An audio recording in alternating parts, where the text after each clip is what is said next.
देखिए अब हमें n पदों का योगफल ज्ञात करना सीखना है। तो n पदों का योगफल ज्ञात करने के लिए हमारे पास में एक सूत्र है जो सूत्र है Sn बराबर n/2 bracket 2a plus n-1 गुणा d, जहाँ पे Sn क्या होता है n पदों का योग, a प्रथम पद n पदों की संख्या तथा d सारवंतर होता है। अब इसे हम एक क्वेश्चन के माध्यम से समझते हैं। जैसे आपका सवाल है कि 100 तक की उन सभी प्राकृत संख्याओं का योगफल ज्ञात कीजिए जो 3 से विभाजित होती है।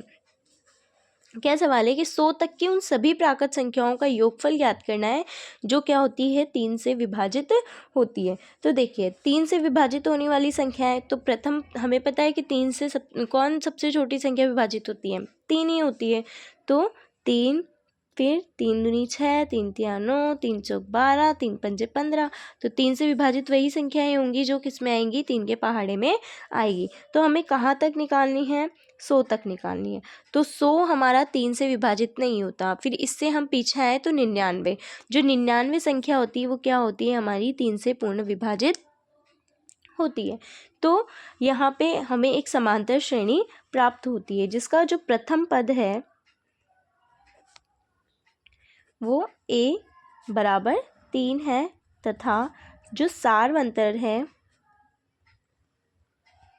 जिसे हम d से दर्शाते हैं वो कितना होगा, 6 माइनस 3। तो कितना आ जाएगा, 3। सारवंतर भी 3 है और प्रथम पद भी कितना है, 3 है।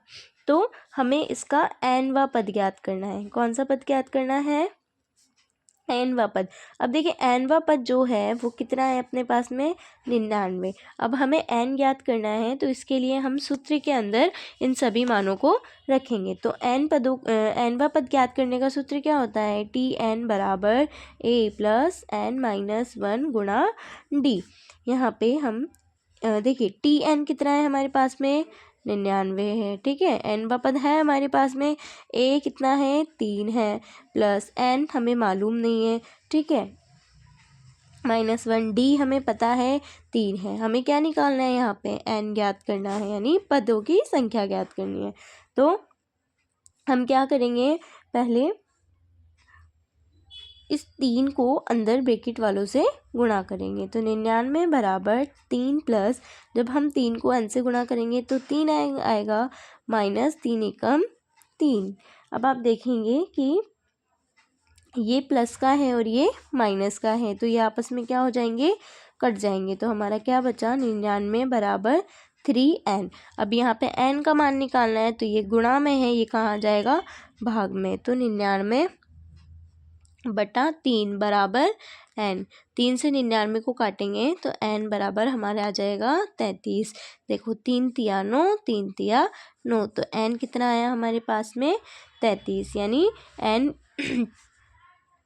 भी यानी संख्याएं कितनी आ गई हमारे पास में, 33 आ गई। अब इससे हम संख्या n पदों का योगफल ज्ञात कर लेंगे। तो n पदों का योगफल ज्ञात करने के लिए सूत्र अभी मैंने आपको बताया था, n पदों का योगफल ज्ञात करने का सूत्र क्या होता है हमारा, देखिए मैं यहाँ बता देती हूँ आपको। Sn बराबर n/2 2a plus n-1 into d, ठीक है। तो हम इसमें मान रख देंगे। Sn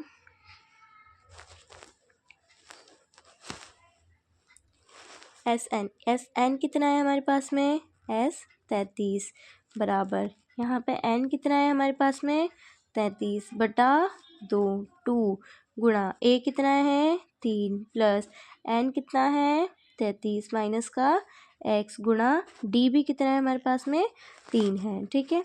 तो S33 बराबर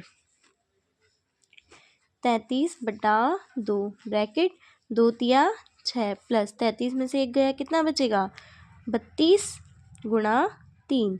तो हम पहले 32 को 3 से गुणा कर लेते हैं, ठीक है। तो S33 बराबर 33/2